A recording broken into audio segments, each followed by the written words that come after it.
자, 오늘 우리가 영국 종교개혁이죠. 자, 보겠습니다. 페이지 아마 제가 제가 535 그렇죠. 535. 영국 종교개혁은 핍박의 역사다라고 우리가 생각을 해야 되는데, 그래서 우리가 어떤 분들이 핍박을 받게 되어졌느냐 했을 때 영국의 전 종교 개혁자들의 첫 번째 롤라드라는 사람들, 그죠? 롤라드라는 사람들은 보통 위클리프의 제자들이다 이렇게 이야기를 했습니다. 왜 위클리프의 제자들이라고 하느냐 하면 그 이유가 있어요. 우리가 롤라드하고 위클리프하고 직접적인 관련이 있다 이런 것은 사실상 증거로서는 사실상 없어요. 하지만 정황을 바라봤을 때 위클리프의 제자들일 것이다 이렇게 말하는 이유가 롤라드들이 번역된 성경을 가지고 전도하러 다녔기 때문에 그런 거죠. 왜냐하면 당시에 영어로 된 성경은 위클리프가 번역하는 것 외에는 없거든요. 이제 그래서 우리가 그것에 대해서 확신을 더 갖게 되어지게 됩니다. 534페이지에 보면 롤라드가 영국 종교개혁에 영향을 끼쳤느냐 이렇게 이야기를 했을 때 그 제일 밑에 줄에 나오죠. 534페이지 제일 밑에 그것은 퀘스천 마크입니다. 네. 왜 그런가 앞서 제가 말씀드린 대로 정확하게 위클리프의 제자들이냐라고 하는 것도 사실상 이 역사적 증거는 사실상 없어요. 아까 말한 정황이 그렇다는 거예요. 정황이.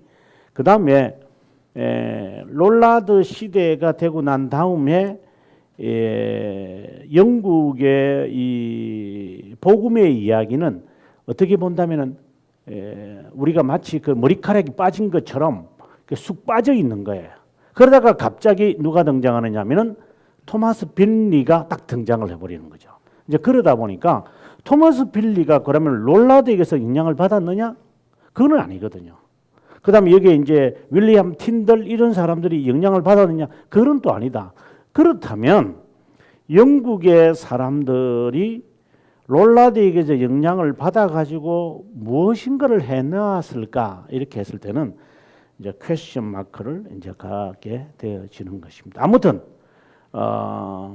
헨리 8세의 핍박이 있기 전에 헨리 7세라든가 그리고 그의 할아버지 헨리 5세라든가 이런 사람들에게서 종교의 핍박을 받은 자들은 롤라드다라고 하는 것만은 우리가 알았으면 좋겠습니다. 535페이지에 가서 이제 이거는 이제 역사적으로 증명되어지는 사건이죠. 네, 먼저 우리가 토마스 빌리를 우리가 볼 수 있습니다. 빌리. 그 다음에 이제 이 사람이 모아서 성경을 배우면서 그 안에서 도전을 받았던 사람이 지금 우리가 보려는 윌리엄 틴들이라고 하는 사람입니다. 그 다음에 이제 토마스 피시. 이제 이런 사람들이 이제 캠브리지 출신들로 대학생들로서 한 자리에 모여가지고 복음을 이제 듣기 시작하는 거죠. 그렇게 보는거든요. 그래서 이 전에 이제 먼저 제가 보고 싶은 사람이 이제 1536년에 화형을 이제 당하는데 이 사람은 영국에서 화형을 당하는 게 아니라 지금의 벨기에에서 제가 다음에 내년 여름에 제가 이제 계획을 쭉 세우다가 종교개혁지 장소를 세우다가 여기를 가보고 싶은 거예요.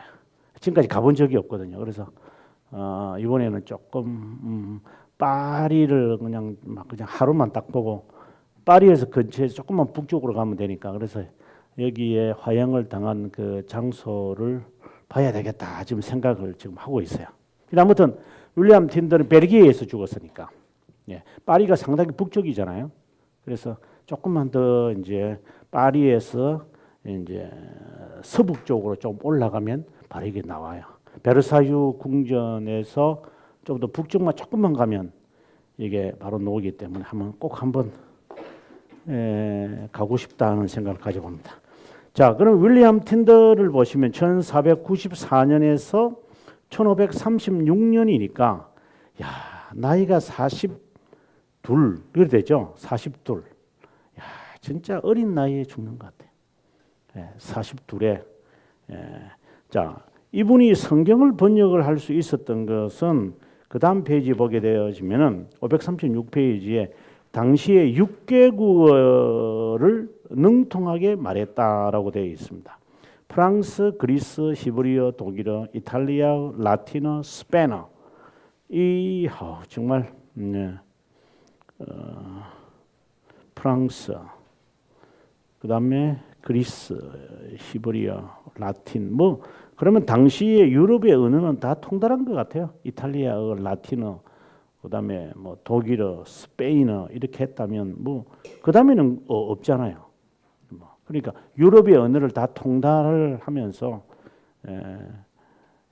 이분이 스테파니 니일이라고 하는 그 학자를 보면 이분이 이제 고전의에서 이제 아주 유명한 학자인데 이분이 이제 마차를 타고 이제 마부가 이제 마차를 이렇게 끄덕끄덕 하면서 마부가 앞에서 앉아가지고 가고 이분은 이제 그 마차에 몸을 싣고 이제 가면서 책을 아마 이렇게 펴고 아마 있었는가 봐. 책을 보면서. 그래서 마부가 이렇게 어떻게 이렇게 마차를 하면서 이 책을 보시는 책을 보니까 이상한 책인 거야. 이게 쉽게 말해서 그 히타이트라든가 이런 이상한 그 고대 언어 책이라. 그래서 이분이 마부가 이제 질문을 던졌죠. 선생님, 지금 읽고 있는 책이 어떤 언어인지 아십니까? 하니까 몰라 하면서 그냥 읽는 거예요. 이게 무슨 말이냐면은 이해하지 못해서 이게 몰라 한 게 아니라 언어를 이렇게 통달한 사람들은요, 그게 국어인지 영어인지 몰라요. 그냥 읽는 거예요, 그냥. 이해하세요? 정말 이해하시겠어요? 우리는 이거 헬라어다, 히브리어다 이렇게 생각하면서 하잖아요. 근데 이게 능통한 사람들은요, 딱 읽으면 그냥 자연스럽게 그냥 이렇게 내려가니까 그게 무슨 히타트어다, 아키다어다, 히브리어다 이런 생각하면서 읽는 게 아니라 이 말이죠. 이제 그런 것 같아요. 제 느낌에 이분이 아마 그 정도의 사람이 아니었는가 하는 생각을 가져봅니다. 536페이지 계속해서 그 6개 국어 바로 밑에 보면 1515년 아직 이제 종교개혁이 일어나기 전이죠. 에라스무스가 캠브리지에 와서 이제 가르친 적이 있었다. 그때 그리스 신약 성경을 접할 수 있었다. 틴들은 성경을 원어로 읽고 싶었다. 캠브리지에서 틴들은 르네상스의 새로운 학문을 접하고 독일 종교개혁자 마르틴 루터에 관한 가르침들도 접했다. 로만 가톨릭에서 루터주의로 개종하게 되었다. 이제 여기서 우리가 생각해야 되는 게 이제 루터란이라는 것을 생각하시면 안 돼요.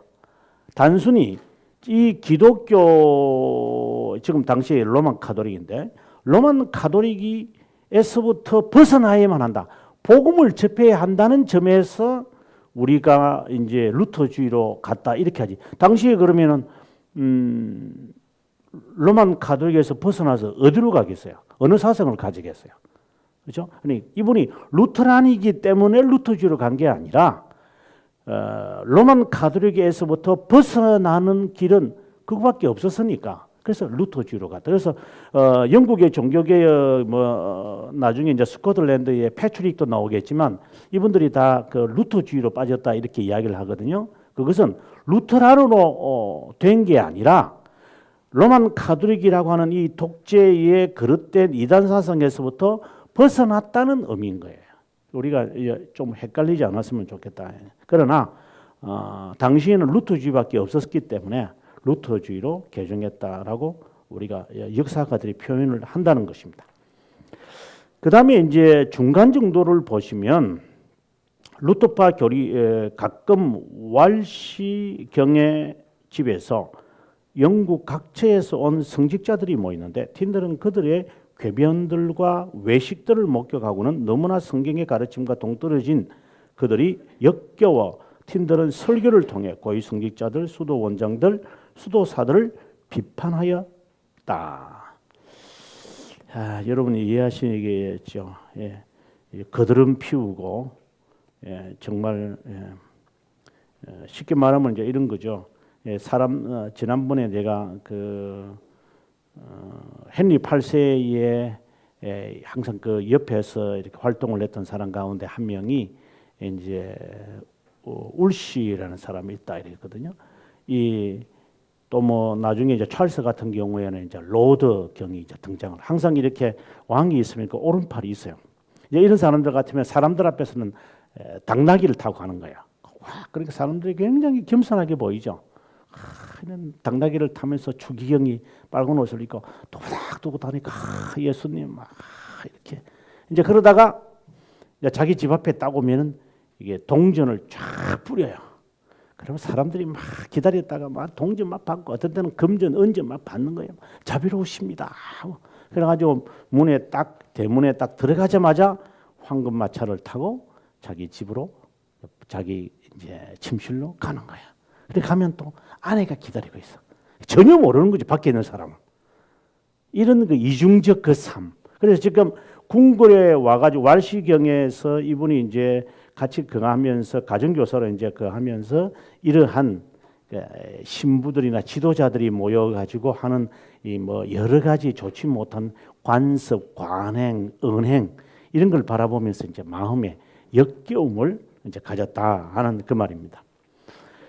그 다음에 좀 더 내려가시면 1523년에 교회 권위자들로부터 성경 번역을 허락받기 위해 런던의 감독 커스버 던스터를 찾아갔다. 에라스무스에 가까운 친김이 학자였기 때문에 허락해 줄 것이라고 기대했지만 앞불사. 그는 여전히 로만 가톨릭을 신봉하는 자였고 루터주의를 두려워하여 틴들의 성경 번역을 허락하지 않았다. 틴들의 가장 악랄한 반대자 중에 한 사람이 된다. 그러다가 루터파이는 험프리 맘머스라고 하는 귀족의 집에 거하게 되어졌는데 거기서 루터주의의 문학 작품을 이제 퍼뜨리는 사람입니다. 이제 그 사람을 통해서 이제 성경 번역에 도전을 받게 되고 어디로 가느냐? 함부르크로 가게 되어진다. 그래서 영국에서는 번역을 못하죠. 그래서 하는 수 없이 유럽으로 가가지고 이제 번역을 하게 되어집니다. 537페이지 둘째 줄에 보면은 그는 성경을 번역하는 일을 자신의 생명까지도 바칠 것이라고 각오하고 그는 이제 하늘나라에 이슬을 피할 수 있는 공간도 없이 음식도 제대로 먹지 못하고 외로움과 가난 속에서 나그네적 삶을 살았다. 정말 대단하신 분이죠. 네. 이제 이보다 훨씬 전에 이제 불게트 여러분 그 불게이트라고 아시죠? 불가타. 네. 불가타. 이게 펜이 희한하네 이게. 그래가지고 불가타 이 번역도 보면 우리가 히에로니무스가 이제 이걸 번역하잖아요. 5세기에 이걸 번역할 때도 굉장히 가난한 가운데서 합니다. 방금 에라스무스가 신약 성경을 번역했다는데 에라스무스도 항상 가난한 가운데 있었어요. 그래서 가난 가운데서 이것을 한 것 같아요. 지금 윌리엄 틴들도 마찬가지라는 거죠. 굉장히 가난한 속에서 사명감을 갖고 이 사람이 계속 번역하는 거예요. 그래서 옆에서 보면 참 완전히 미친 애 같아. 쉽게 말해서 미친 거죠, 저게. 예? 그 하지 말라는 거 왜 하는지 모르겠어요. 그것도 남은 나라 가가지고 그냥 이렇게 이게 나무 깨짝 같은 거 하나 들고 다니면서 시간 나면은 음식을 주면 먹고 안 주면 못 먹고 그러면서 조금이라는 공간만 있으면은 계속 펜을 가지고 보고 번역을 하고 야 저도 이렇게 책을 써보면 느끼는데 이게 안 미치면 못하는 것 같아요. 이게 미쳐야 되는 거다. 미쳐야 돼. 만약에 저보고 지금 저보고 이제 뭘 예를 들어 기독교 강요 같은 저걸 한 번역을 하라 이러면 지금은 못할 것 같아요. 그때는 40대 때는 사람이 조금 이렇게 살짝 가거든요. 40대 때는 남성이든 여성이든 이렇게 하든가 몰두하는 게 있어요. 이제 그러니까 그게 가능했던 것 같아요. 만약 지금 저보고 하라면 피곤하고 바쁘고 힘들고 굳이 그거 하고 살아야 돼 이랬을 것 같은데 그래서 하나님께서 미리 어릴 때 하게끔 만드시지 않았나 생각. 이분도 이제 제가 이걸 쓰면서 참 대단하다 하는 생각입니다. 그 다음에 번역을 다 하고 난 다음 25년에 이 사람이 이제 이게 신약 성경을 다 번역합니다. 그러니까 1년이죠. 보세요. 1524년에 번역을 해서 25년에 끝나요. 자, 볼까요? 상당히 흥미있는 이야기예요. 1524년에서 25년에 끝나거든요. 루터가 성경을 언제 번역하느냐? 1523년 9월 성경이라 그러잖아요. 그러니까 루터가 신약 성경을 독일어로 번역하기 후 2년 후에 이분이 이제 성경을 영어로 된 성경을 이제 완성을 하게 되어집니다. 그런데 인쇄를 할 수 있어야죠. 그래서 그는 또 다시 이제 쾰른에 가서 인쇄를 프린트를 할 수가 없어서 보름스까지도 갑니다. 쾰른에서 보름스 상당히 멀어요. 그죠? 내가 보니까 한 400-500km 될 것 같은데 여기까지를 또 이분이 또 갑니다. 그걸 이렇게 들고 가는 거잖아요. 이렇게 들고 두루마기 같은 게 종이 같은 거 들고 이제 비 오는 날 피해가면서 이제 가죠. 그래도 이제 못합니다. 그래서 그 다음에 보시면 그림 바로 위에 안트베르펜에서 더 많은 인쇄를 하게 되어진다. 그래서 보름스 그 다음에 안트베르펜. 이거 안트베르펜은 네덜란드에 있는 것이에요. 그래서 거기서 이제 인쇄해서 런던으로 책을 이제 반입을 시키게 된다 이렇게 되어 있습니다. 근데 그 책을 사람들이 읽어보는지 모르겠어요. 여기 보시면 537페이지 보면 요한복음 1장의 첫 페이지 이게 이때는 이분이 한자 한자 쓰고 그다음에 이게 자판을 하나씩 집어넣는 거잖아요. 이게요. 자판 하나 집어넣거든요. 저 어릴 때만 해도 교회 주보 만들 때 글자 하나하나 이게 해가지고 했어요. 목사님도 그렇게 기억나세요? 주보 만들 때 활자 하나씩 다 집어넣는 거 기억나세요? 그거는 이제 등사판이라고 그러지. 등사 철판에 등사판. 이기정 기사님은 그런 거 아세요? 활자 막 집어넣고 이런 거 모르지. 그렇죠. 저는 이제 제가 토요일 날 되면 이제 목사님이 준 원고 들고 이제 인쇄소 가거든. 그럼 인쇄소 집사님, 또 뭐니 낮은 데서 늦게 갖고 왔다고 또 밤새만해. 이래가지고 이분이 하나씩 밤새도록 판을 짜가지고 이제 주일날 아침에 막 돌리는 거야. 그거 본 것 같아. 그때가 제가 30대 초반인데. 근데 지금은 그거 이야기하면 가물가물. 김전환 씨 그런 거 좀 모르시죠? 전혀 모르실 수밖에 없는 것 같아요. 예?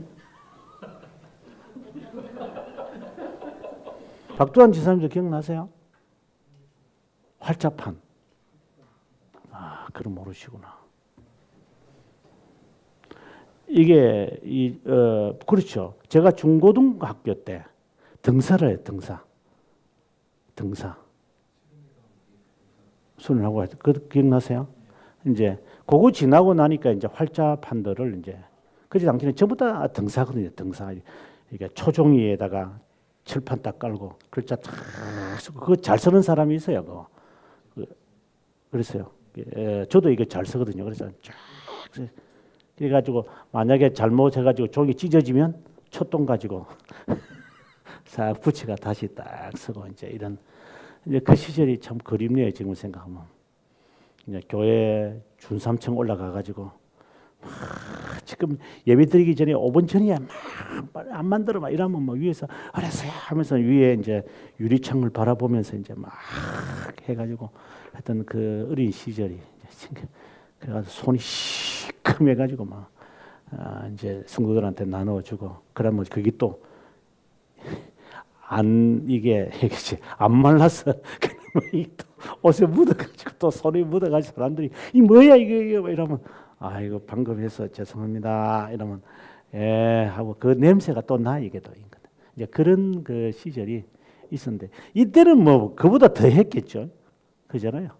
50년 전의 이야기를 하는데 지금 이거는 뭐 훨씬 전의 이야기를 지금 하는 거죠. 여기 자판을 한번 보세요. 참 이게 한 페이지를 제가 했지만, 야 정말 이렇게 하기가 쉽지 않았을 것 같다는 생각입니다. 그다음 그 사진 바로 밑에 보면은 같은 해, 바로 옆에 1530년에 모세 오경을 끝냈다. 그러니까 한 5년 걸린 거겠죠. 그런데 인쇄되어 배로 운송하다가 전부 다 잃어버리고 말았다. 1530년에 고위 성직자들의 관습이라고 하는 책을 썼다. 이 책이 바로 이제 헨리 8세를 분노하게 했다. 뭐 이런 이야기들. 그다음 페이지 이제 넘어가서 이제 헨리 8세가 이 애를 죽여야 되겠다고 이제 이야기를 하죠. 그래서 그다음 페이지 538페이지 보면 1535년 물이 36년에 화형을 당해 죽으니까 틴들이 안트베르펜에 있는 토마스 포인트 집에 숨어 있었겠죠.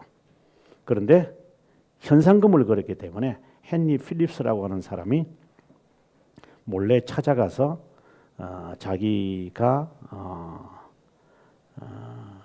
이것을 알고 싶다고 이야기를 하게 하면서 친밀하게 되어지고 만나자고 이야기하면서 속여가지고 이제 결국은 잡히게 되는 이야기입니다. 538페이지 중간에 보면 아마도 개혁자들을 죽이는데 앞장섰던 존 스톡슬리의 영향을 받았다고 얘기한다.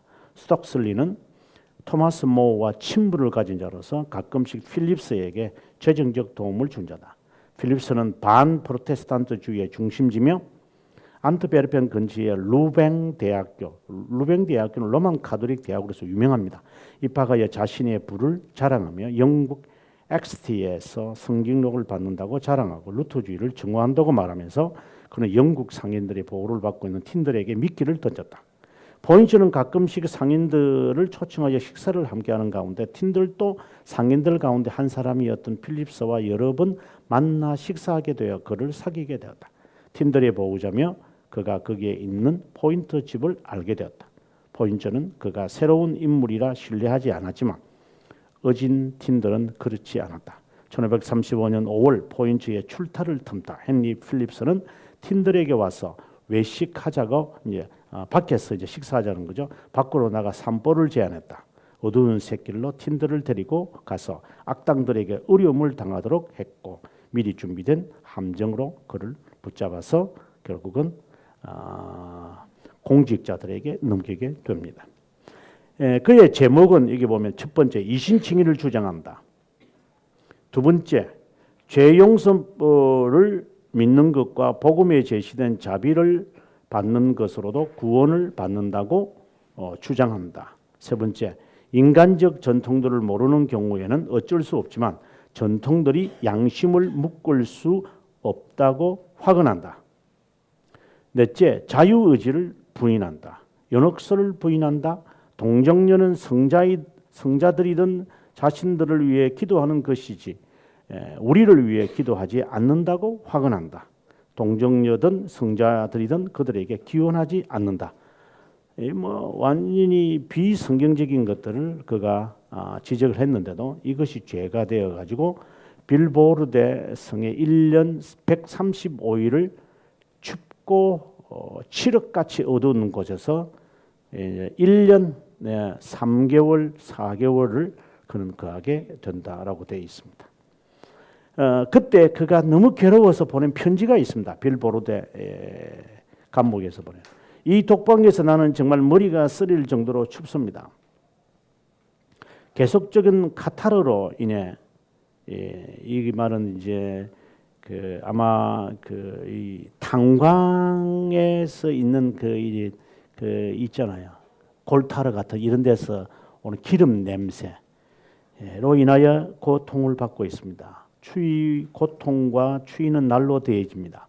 내 두터운 코트가 다 낡아가고 내 셔츠도 낡았습니다. 하도 이제 1년 반 동안 덮고 있으니까 코트가 이제 나들나들한 거죠. 이제 추운 거예요, 이제 이게. 그래서 부탁이 있다. 저녁에 작은 호롱불이라도 이곳에 있으면 하루 종일 깜깜하니까 이게 하루 종일 깜깜한 이 속에서 지내니 호롱불이라도 좀 보내주면 좋겠다. 이 말이죠. 그리고 이 모든 것 가운데 제가 바라고 정말 부탁하는 것은 히브리어 성경, 히브리어 문법, 히브리어 사전을 좀 보내주면 좋겠다. 공부하다 보면은 이 시간이 지나가는 갖고 잊을 수 있으니까. 그러니까 1년 135일을 이제 그 지하실에서 거하는 이 공포, 항상 어두움 속에서 우리가 이제 한 5년 전인가 그때 이제 영국에 이제 탐사하러 갔을 때 틴들의 이제 고향을 가서요. 틴들이 고향에 이제 가서 보니까 굉장히 조용한 동네더라고요. 아주 정막이고 조용. 근데 틴들을 기념하는 탑이 있더라고요. 탑이. 그게 사람들이 올라가요. 이제 그 탑인데 탑이 내가 보니까 한 30m, 40m 굉장히 높아요. 근데 거기를 올라가요. 이제 이 산은 아니고 이제 평원의 꼭대기인데 바람이 얼마나 부는지 그까지 우리가 찾아 올라가서요. 찾아 올라갔는데 바람이 너무 세서 아마 여성들은 아마 난리가 날 것 같아요. 아마 내가 볼 때는 안혜영 씨 같은 경우에는 바람이 휘고 날려가 종이천 저쪽 뚝 떨어질 것 같아요. 바람이 얼마나 센지 이거 절대 농담이 아니에요. 바람이 목사님 기억나세요? 바람이 센 거. 오, 여성들이 제가 보기엔 난리가 날 걸어가지는 못할 정도로 그냥 높은 데도 아니에요. 그냥 바람이 비는데 그래서 그 바람을 맞으면서 그 언덕을 제가 걸어가면서 이런 생각을 했어요.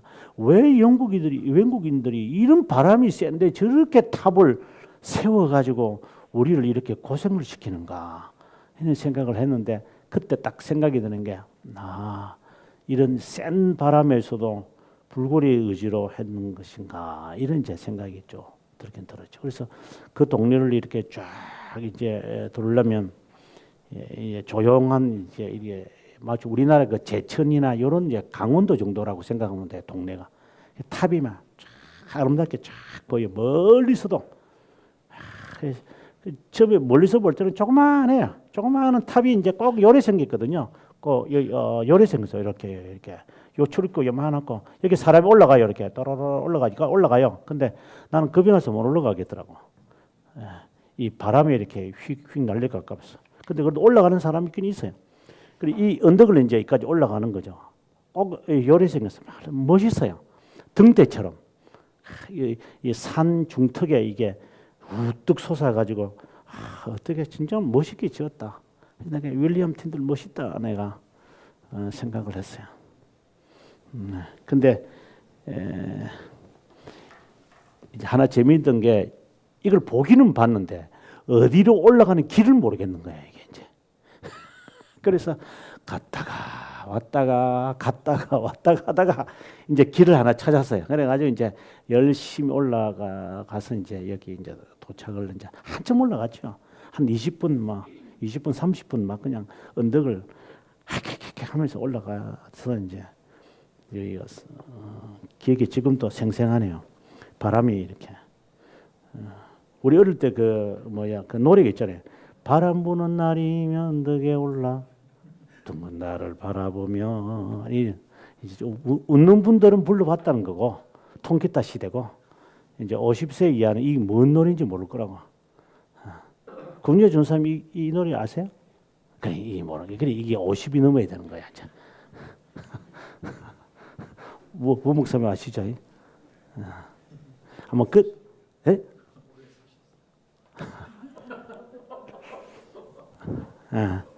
아니 이게 폭송이 생각이 나는 거예요. 하도 바람이 세니까 둥근 달을 바라보며 하면서 이제 그 어릴 때 통기타 쳤던 고등학교 시절이 생각이 나는 것 같아요. 꼭 한번 여러분이 기회가 되면 제가 한번 이게 데리고 갈게요. 멋있습니다. 조용한 데인데 바람이 세게. 539페이지 밑에 봅니다. 틴들은 공판을 받고 성직을 박탈당하고 사형이라는 편견을 외국에서 당하는 겁니다. 제세례파에게만 해당되는 제국법에 따라 틴더는 편결을 받았다. 마침내 1536년 10월 6일 이른 아침 쇠사슬로 틴더의 목과 몸을 묶고 목구멍에 삼으로 만든 올가미를 걸고 장작더미를 그 위에 놓은 뒤 형 집행관이 올가미를 잡아당기자 틴더는 교수형을 당하는 사람처럼 대롱대롱 매달려 질식할 뻔했다. 그런 후 불을 장작에 붙이자 그의 몸은 부들부들 떨면서 고통스러워했다. 화형을 당하여 주님 곁에 올라갔다. 이 장면에 존 팍스의 생생한 증언을 들어보자. 마침내 많은 논의 끝에 사형에 해당되는 죄목을 찾을 수 없었지만 그는 아우구스부르크 의회에서 내려진 황제의 칙령에 따라 정죄를 받았다. 집행 장소에 끌려간 그는 집행인에게 의해 말뚝에 질식사할 정도로 단단히 묶인 후 화형을 당했다. 이때가 1536년. 장소는 빌보르드 마을이었다. 말뚝에 묶여 있을 때 열정을 가진 그는 큰 소리로 외쳤다. 주여, 영국 왕의 눈을 열어 주소서. 정말 뭐 실제로 이렇게 했는지 뭐 그는 우리는 모르지만 그냥 이렇게 전설에 의한 건데요. 그러고 난 다음에 6개월 후에 이제 그 다음에 오른쪽에 그 사진이 있잖아요. 마일즈 커버데일이라고 하는 사람이 만든 영어 성경이 마침내 영국 교회에 다 비치가 되는데 그때 이 마일즈 커버데일의 그 성경의 70 거의 뭐 여기 보면은 거의 대부분이 이분의 책이다. 킹 제임스 버전이 번역될 때도 이 틴들에 번역된 것이 거의 다 사용이 돼요. RSV 있잖아요. 19세기에 RSV의 성경에도 75%가 이 윌리엄 틴들의 성경이 사용이 되어진다는 것. 대단한 분 같아요. 541페이지 가서 그러면 마일즈 커버데일이라는 사람은 누구냐 보면 동일하게 캠브리지 대학교의 교수다라고 되어 있고요. 그 다음 페이지 뭐 읽어보시면 되는 거니까 중요하게 다루지는 않겠습니다. 그 다음 페이지에 넘어가서 두 번째 패러그래프 542페이지 1538년 윌리엄 틴들이 죽은 지 2년 후죠. 파리에 거하고 있는 커버데일은 성경 번역을 재개정하여 마침내 대성경 The Great Bible이 나오게 되었고 런던과 파리에서 동시에 출판되어졌다. 동시에 불가탈 라틴어 역과 영어본을 함께 이 두 개의 언어 대역서로 출판되었다. 그 다음에 이제 제가 말씀드리고 싶은 토마스 빌리라고 하는 사람입니다. 여기 보시면 토마스 빌리는 틴들보다 5년 전에 그러니까 1531년 1531년에 화형을 당해 죽습니다. 이 사람은 1536년에 화형을 당해 죽고 그 다음에 토마스 피쉬라는 사람이 나오는데 좀 더 뒤에 가보면 나옵니다. 사이먼 피쉬 551페이지 보게 되어지면 사이먼 피쉬가 있습니다. 제가 토마스 빌리네요. 그러니까 사이먼 피쉬. 그래서 1536년에 화형을 당한. 그러니까 칼빈이 목회를 한 그 전에 이제 이분들이 화형을 당해 죽는다고 보시면 되죠. 사이먼 피쉬 같은 경우에도 이분은 성경 번역에서 죽는 것은 아니고 이분은 이제 헨리 8세의 그 행정에 관하여 이제 비판하다가 결국은 이제 붙잡혀서 화형을 당해 죽게 됩니다. 542페이지에 토마스 빌리를 기념하는 교회당이 있어요. 지난번에 한번 말씀드렸지만 꼭 여러분 캠브리지 옥스포드를 가면 토마스 빌리가 목회했던 교회가 있어요. 정말 저는 이 진짜 그 영국을 여러분 진짜 유럽보다도 영국을 정말 가봐야 될 것 같아요. 영국은 가는 곳마다 교회사에 나오는 흔적이 다 있어요. 저하고 같이 갔던 목사님이 이제 오늘 이제 저 강의하는데 오셨던데 그 목사님이 막 그냥 어쩔 줄을 모르는 게 이분은 청교도를 좋아하는 사람인데 막 청교도 역사가 책에 나오는 역사가 막 현장에 부딪히니까 이분은 저보다 더 흥분되는 것 같아요. 그래서 제가 옆에서 보면서 야, 이분의 느낌이 어떨까 하는 생각이 들죠. 여러분 한번 가보셔야 돼. 이거는 말레가 이 백문이 불여일견이에요. 이게 시바 요한이 했던 말 똑같아요. 내가 귀로만 들어 삽더니 눈으로 보니 귀로 듣는 게 아무것도 아니라는 것처럼 이 현장에 가서 토마스 빌리가 세웠던 그 교회 지난번에 말씀드린 것처럼 그들이 사용했던 이런 강대상 이걸 500년 동안 그대로 갖고 있다는 이것에서 여러분 기분이 어떨 것 같아요? 그냥 이 가슴이 그냥 지릿지릿 전기가 막 와요, 막 이게. 야, 정말 거기에 예배에 참석하는 사람들은 기분이 어떨까? 500년의 그 전통을 여전히 이분들이 예배를 보고 있다는 것. 네. 정말 감동적이다. 그래서 꼭 한번 여기 가보시면 좋겠어요. 543페이지에 토마스 빌리 이야기는 이보다 더 재밌는 게 있습니다. 보면 토마스 빌리가 31년에 이제 죽게 되는데 그때 나이 여기 보시면은 몇 살에 되어 있습니까? 31년에 죽고 95년에 태어났으니까 나이가 불과 36살이죠. 진짜 36이면 만으로 36이니까 진짜 예, 이기정 기사님 나이네. 그죠? 영국 종교개혁의 아버지다. 최초의 순교자다. 그런데 종교개혁을 위해 순교하게 되어지는 틴들에게 영향을 끼치고 휴 라티머를 개종시킨 인물이다. 캠브리지 대학교에서 그가 이제 입학을 했을 때 굉장히 성적이 좀 내성적이었다. 몸도 약했다. 하지만 진리를 알고자 하는 열망과 하나님의 평화를 찾고자 하는 그의 갈망은 모든 어려움을 극복하도록 했다. 당시 여러 부정적인 소식들을 들었는데 당시 에라스무스 우리가 앞서 봤죠. 윌리엄 틴들도 마찬가지였는데 그때 이 그리스 신약 성경을 그가 라틴어로 번역되어 있는 작업이 있었습니다. 근데 이것을 발설해서도 안 되고 금수로 지정되어 있기 때문에 조심했는데 빌리는 이것을 읽은 거예요. 몰래 이 성경을 읽었죠. 그 읽는 가운데서 디모데 전서 1장 15절 믿보다 모든 사람이 받을 만한 이 말이요 그리스도 예수께서 죄인을 위해 구원하시려고 세상에 임하셨다. 내가 죄인 중에 괴수다.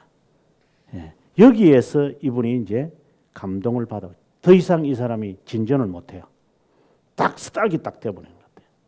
네. 그리고 544페이지에 가면 두 번째 패러그래프 그가 성경 공부반을 만듭니다. 나이 어린 나이죠. 35밖에 안 되는 이런 어린 나이에 이 애가 이제 친구들에게 복음을 선포하면서 그 안에 누가 들어가느냐? 윌리엄 틴들이 그 공부방 안에 들어가는 거예요. 그 다음에 좀 있으면 이제 로버트 번즈가 나오는데 번즈도 들어가요. 다 화영당에 다 죽어요. 참 굉장히 감동적인 것 같아요. 성경을 읽다가 감동을 받는 여러분 아마 그런 것이 있으면 좋겠어요. 아마 있는 분들도 여기 많이 계시겠지만 저도 잊을 수 없어요.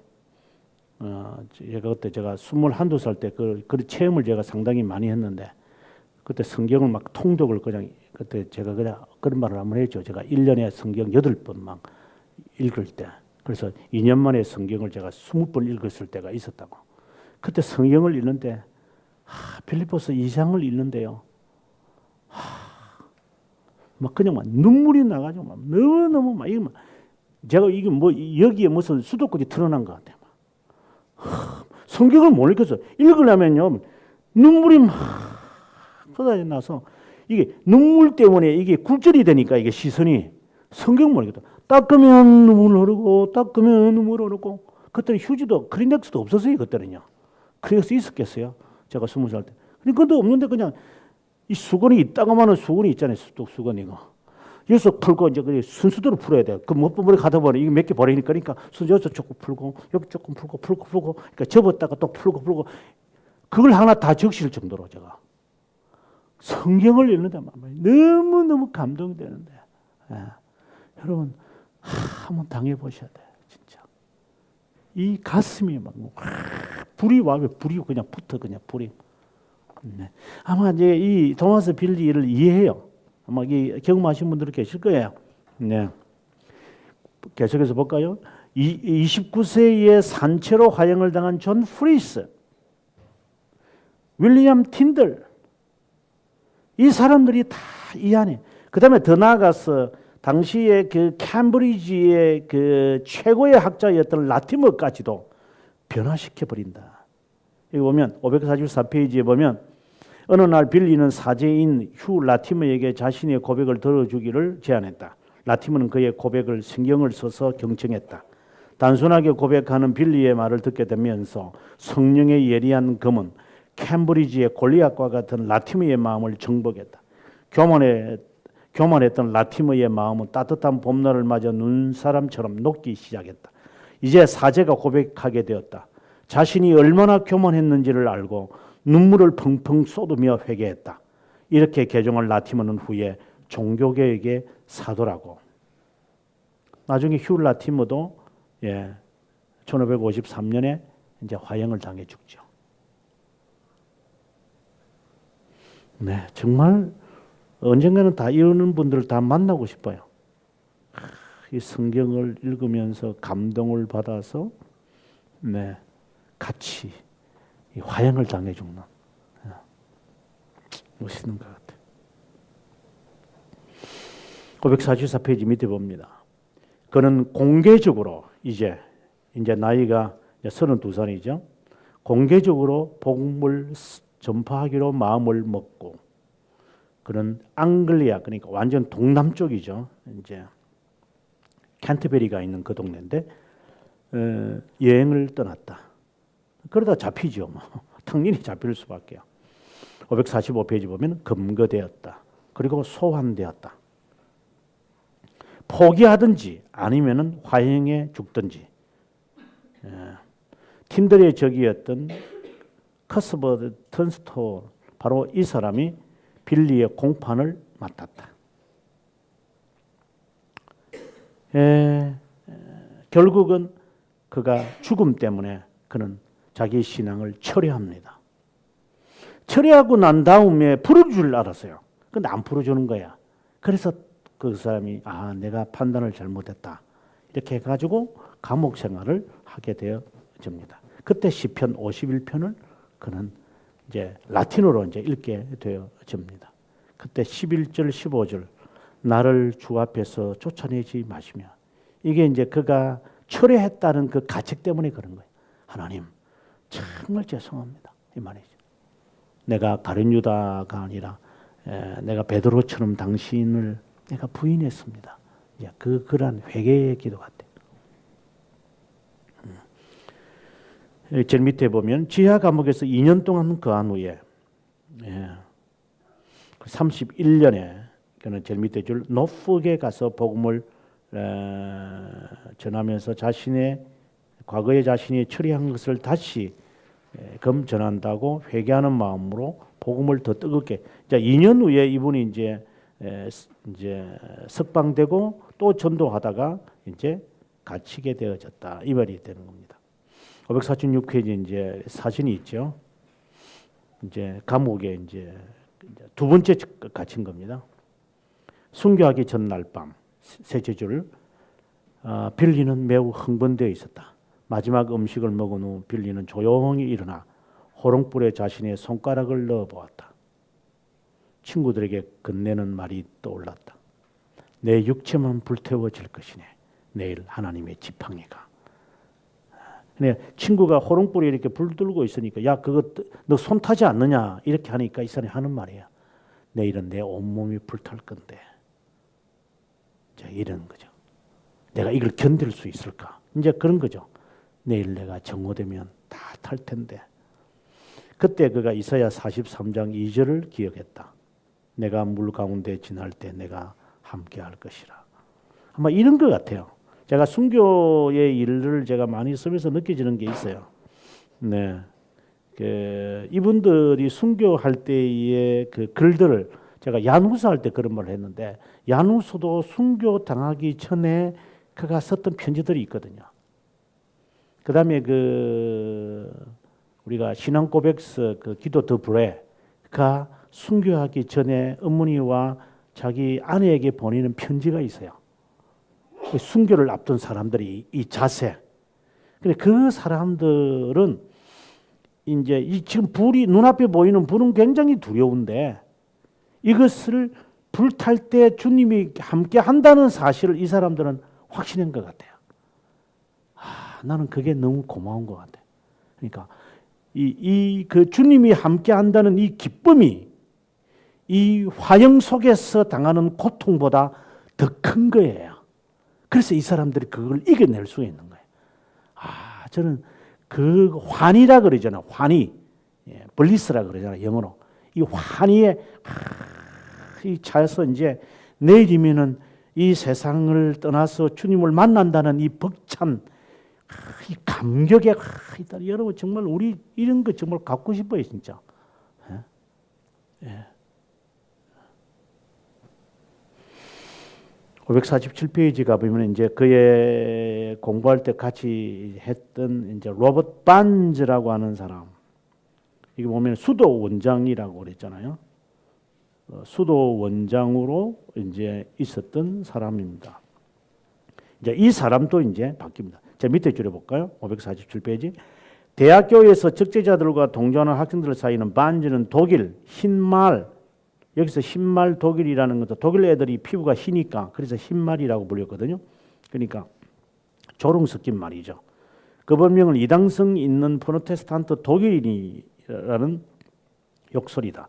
자신의 신앙을 철회하지 않았고 고소하던 반즈는 헨리 왕 8세에게 자신을 변호하는 글을 써서 보낸다. 이 일로 인하여 루터 책을 읽었다는 혐의를 받아 1526년 갑자기 검거되어 런던으로 호송되었다.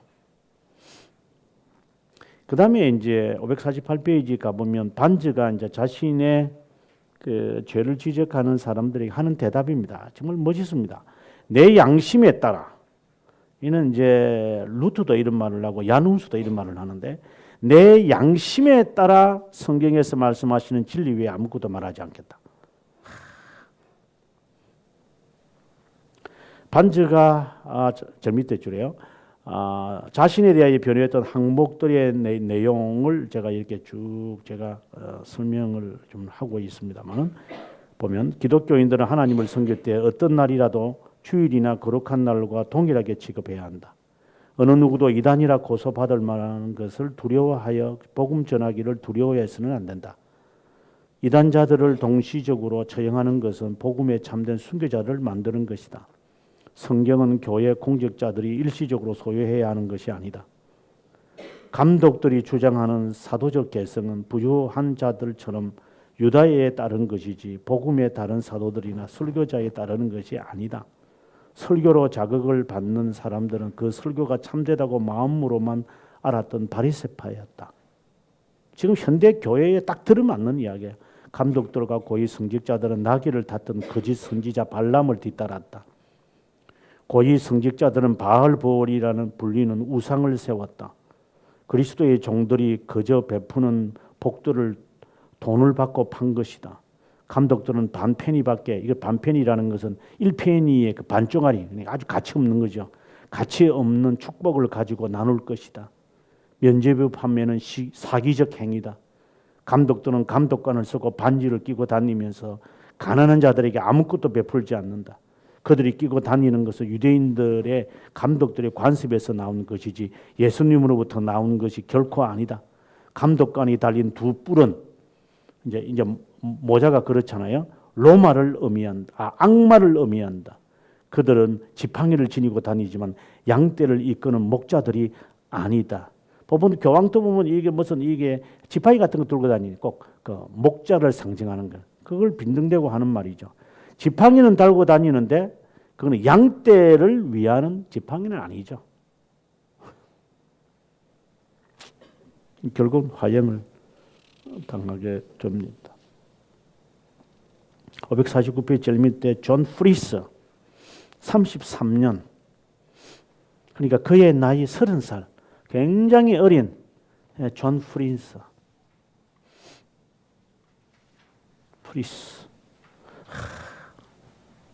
정말 이게 나이, 지금 같으면 대학생들이죠.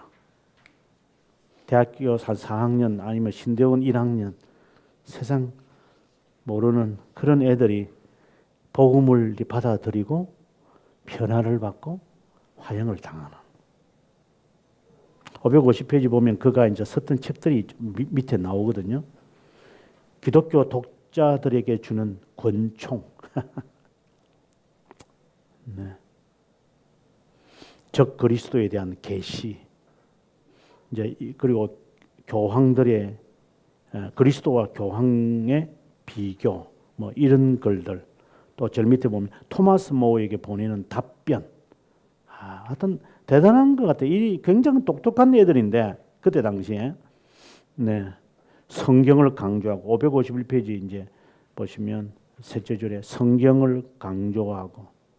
여러분 이게 지난번에도 한번 말씀드렸지만 이게 루트의 사상으로 바뀌어져 가지고 이렇게 된 게 아니래요. 그렇잖아요. 물론 분위기는 그런 분위기예요. 하지만 영국 사람들이 독특한 것은 성경을 읽고 이 사람들이 막 변화가 된다는 사실이에요.